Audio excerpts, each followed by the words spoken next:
Ready. We're ready today to talk about forgiveness. This is Carolyn C.J. Jones, and welcome to the fan page again. Thank you for coming to visit. Today our topic is forgiveness, and I was beginning to say, before we started the camera, that I found forgiveness was possible when I learned to see others with compassion.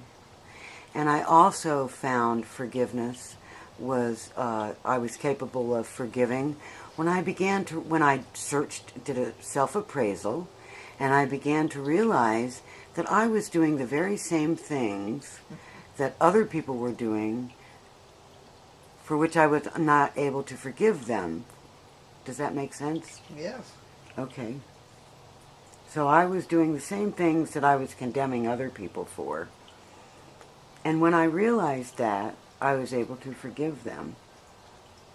I think forgiving ourselves, or at least I find that to be a very difficult thing. Yes, it's harder because we have high standards for ourselves. Mm-hmm. We should have, hopefully. It's a burden to carry around a grudge. Oh, yes, it's physically damaging. Yes. Mm-hmm. Absolutely. But it took a while. It's something you don't suddenly, I don't think you suddenly learn. I think you sort of grow into it over years. I agree with you. It takes time. Yes. Well, I'm thinking of the word retribution, which many of us feel the urge for when somebody has done us wrong, and not turn the other cheek, but You want to get even. Yes, get even. And I don't know, that's part of human nature, I guess. And I think we have to talk ourselves out of it if we want to be a compassionate, kind person. But sometimes the person deserves it. So, what do you do then? I don't know. You have to work on that forgiveness thing. I guess I Right, will. exactly. I've been told in those situations to think kind thoughts, and if you believe in prayer, to pray for people in those situations. And if you don't, then I think you have to still find other ways. Right.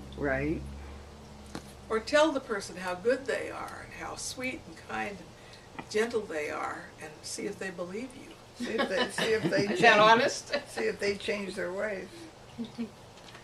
Sometimes people do if they're treated nicely. Yeah. It can happen. Yeah. Yeah, I remember it when I was working at Southern Pacific, and there was this person that I was supposed to work with, and he would come in to my computer and he would say, "Well, did you get the work done that we agreed on yesterday?" And he would always make me very nervous when I saw him coming, because he would put me on the spot and expect me to show up. So I began the practice of saying, "Hi there, welcome," every time I saw him arrive in the morning, and greet him with a smile and "I am glad to see you."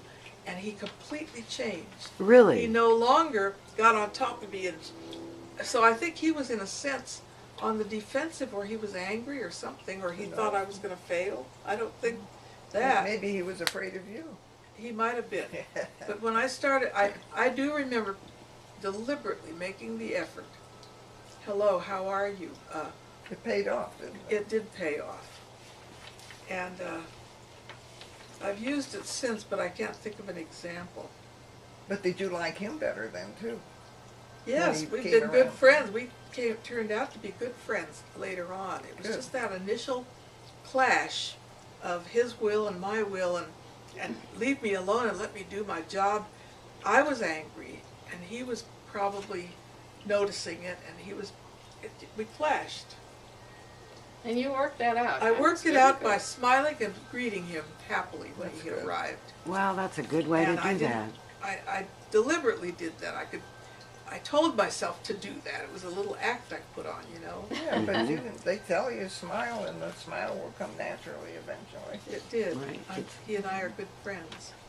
That's part of that acting as if, huh? Yes. And it worked out in that case. Well, haven't we solved all these problems beautifully today? We really have, and that ends today's session on forgiveness.